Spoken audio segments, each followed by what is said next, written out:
Vamos falar então de como é proibido trabalhar no Brasil? A gente conhece os conselhos profissionais aqui no Brasil, eles são geralmente federais, mas tem algumas instâncias regionais. Algumas vezes quem faz o papel do conselho é o sindicato, apesar de, na teoria, os papéis serem diferentes, mas uma breve explanação. O conselho ele tem como objetivo proteger a sociedade de maus profissionais. O sindicato tem como objetivo proteger os profissionais de maus patrões ou de maus empresários. Só que começou a haver uma movimentação, principalmente por parte dos conselhos, em que trabalhar começou a se tornar bem proibitivo, digamos assim. Por quê? Porque o conselho, para proteger a sociedade dos maus profissionais, o que ela faz? Ele cria barreiras para os profissionais ruins entrarem. Só que o que é um profissional ruim? Essa categoria, essa distinção está bem colocada. Um profissional ruim é uma pessoa que não fez X ou não faz Y. No final, conselho e sindicatos dão uma misturada, apesar de você ter profissões que têm os dois. Eles dão uma misturada porque muitos eles levantam aí várias barreiras de entrada para novos profissionais e ao mesmo tempo que fazem uma série de exigências profissionais diante da sociedade, só que dessa vez para os patrões. Então, dos exemplos é preço mínimo, ou tabela de preço, tabelamento de preços de serviços, muito conhecido nos advogados, que tem preços mínimos para poder você trabalhar. Então, se um advogado quiser fazer determinado serviço, existe um mínimo que ele pode cobrar. Se ele quer fazer, por exemplo, um inventário, existe uma porcentagem mínima que ele pode cobrar do patrimônio ou do valor da ação que ele está fazendo. Para cada tipo de serviço existe esse mínimo, que é um mínimo que a OAB obriga que o advogado com OAB, né, que necessariamente, enfim, todo advogado aqui no Brasil tem que ter OAB, é um mínimo que ele exige que cobre, ou seja, ele está estabelecendo um preço mínimo para aquele serviço. Ao mesmo tempo, ele exclui uma parte da sociedade de serviços advocatícios. E você pode falar, mas tem a Defensoria Pública. Ok, só que a Defensoria Pública ela não serve para você processar qualquer pessoa sobre qualquer coisa. Ela serve para proteger o indivíduo do Estado, do Ministério Público. É para isso que ela serve. Então, de maneira geral, se você quer um bom advogado para advogar na sua causa particular, você precisa de um advogado filiado à OAB. Então, algumas coisas que esse pessoal faz para poder limitar a entrada de novos profissionais, né, formar o cartel. A primeira coisa costuma ser exigir uma formação mínima.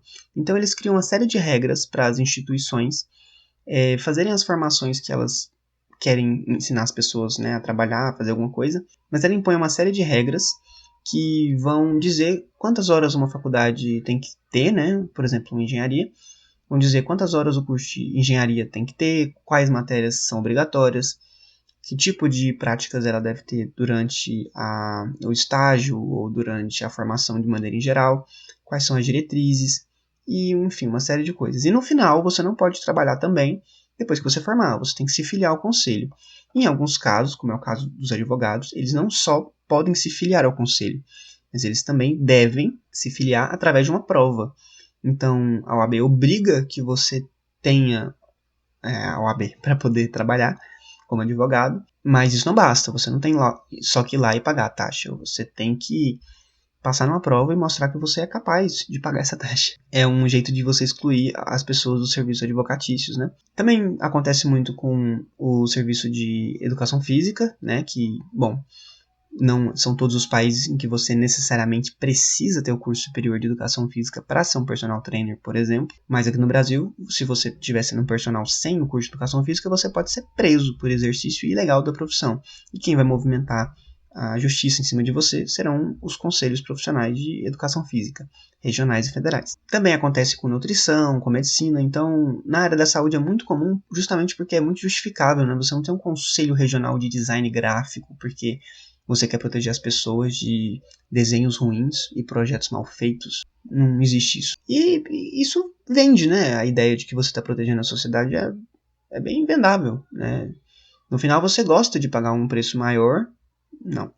No final você, teoricamente, deveria gostar de pagar um preço maior por profissionais que são filiados a esses conselhos. Mas, Maurício, as pessoas têm que ter liberdade de se filiar, de se associar entre si, seja por motivos religiosos, filosóficos ou profissionais. Concordo plenamente. Eu acho que as pessoas têm que ter o direito de se agregar da maneira que acharem melhor, por motivos profissionais, ou por motivos religiosos ou filosóficos. E sejam profissionais. Só que você está impondo uma associação. Porque se você não se associa, você não pode exercer uma determinada atividade. Maurício, como então que a gente vai verificar se aquele profissional é bom ou não? A resposta é um pouco irônica, mas é através dos conselhos profissionais. Ué, então qual que é o problema? Por que você está falando que eles são a máfia, um cartel que está protegendo os profissionais ao invés da sociedade e está impedindo que novos profissionais entrem no mercado? Simples. O problema não é o conselho existir. O problema é ele ser impositivo. O problema é ele ser obrigatório. O problema é que todo mundo que queira trabalhar com atividade X tenha que se filiar ao conselho profissional. Caso contrário, estará exercendo um crime. Então, a partir do momento que você permite o trabalho desvinculado do conselho e também a criação de outros conselhos e que as normas dos conselhos não valham para pessoas que não estão vinculadas a ele, pronto, você resolveu o problema. Você vai ter a opção de contratar um advogado com e sem OAB. Você tem a opção de ir no médico que tem ou não tem um CRM, ou um número, né, no CRM. Você tem a opção de estudar com um professor que tem ou não tem uma licenciatura. Apesar de a gente não ter conselho, o nosso sindicato trabalha muito como conselho e faz muita pressão nas escolas para elas não contratarem profissionais que não são licenciados. E a gente tem conselho, não é conselho dos professores, mas são os conselhos de educação, que chegam o bet nas escolas. Não é fácil, não. E nem proteger a gente eles conseguem direito, porque eles enchem a gente de burocracia, sério. Eles pedem muito papel pra gente, muita burocracia pra gente trabalhar. Mas a gente fala sobre isso em outro vídeo. Além deles exigirem a formação, a filiação e o pagamento de taxa, tem os que exigem provas, né, ou seja, um conhecimento mínimo, entre aspas, que é o caso da OAB, que tem a prova, e só, eles não exigem mais nada. É muito conveniente, inclusive. Você não pode entrar no nosso conselho, e aí, quando você entra, você tem que pagar. E aí sim você vai poder trabalhar. O que aconteceu com isso, então? Por que isso é um problema muito sério? Porque virou uma febre. E aí, virou uma febre você ter que fazer faculdade para poder trabalhar. É como se, de repente, eu juntasse vários padeiros e falasse, gente, vocês que fazem pão, não é perigoso esse negócio de fazer pão, não? Sei lá, você pode fazer um pão com fermentação meio zoada, ele não assar direito, as pessoas comerem e começarem a ficar com a barriga super inchada, tem muitos gases, sei lá, eventualmente até alguém pode morrer, né, por causa disso. Ou então, sei lá, os clientes começarem a ficar muito insatisfeitos com os pães que estão surgindo dos nossos fornos. Vamos nos associar, a gente vai se associar para poder criar, a princípio, um conjunto de normas que a gente vai começar a seguir. Até aí tudo bem. Vamos criar um CNPJ, a gente vai pagar uma taxa, tudo jóia.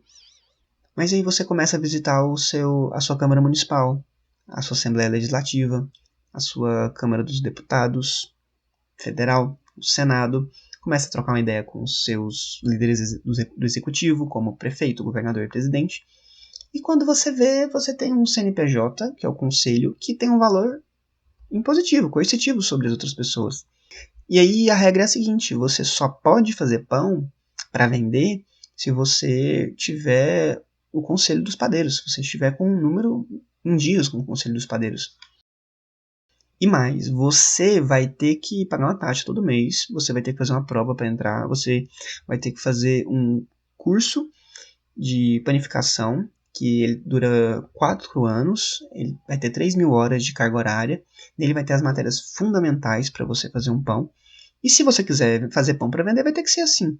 Não tem outro jeito. O que vai acontecer? Bom, quando você faz isso com uma profissão, as pessoas deixam de fazer pão e vão fazer outra coisa. Mas aí se você fizer isso com um mecânico de carro, se você fizer isso com, sei lá, limpa a casa, se você começa a fazer isso com algumas profissões que já tem isso, né, que é tipo dar aula, ou fazer curativo, ou ajudar as pessoas a se reabilitarem de acidentes, aos poucos as pessoas vão ficando sem opção para trabalhar, e quem pode faz uma faculdade. Porque aí vai cumprir as exigências da máfia, do cartel, que foi montado bem atrás.